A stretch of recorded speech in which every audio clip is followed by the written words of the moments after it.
I would use the words of Jeans, who said that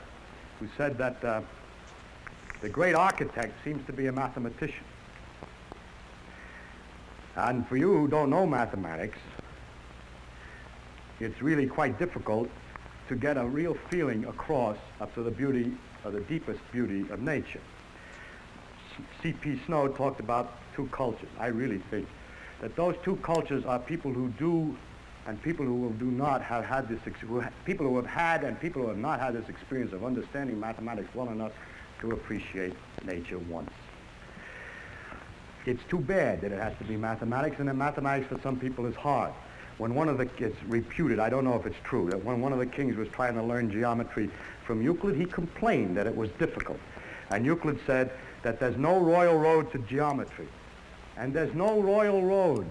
It's not we cannot, as people who look at this thing as physicists, cannot convert this thing to any other language. You have, if you want to discuss nature, to learn about nature and to appreciate nature, it's necessary to find out the language that she speaks in. She offers her information only in one form. We are not so unhumble as to say, demand that she change before we pay any attention.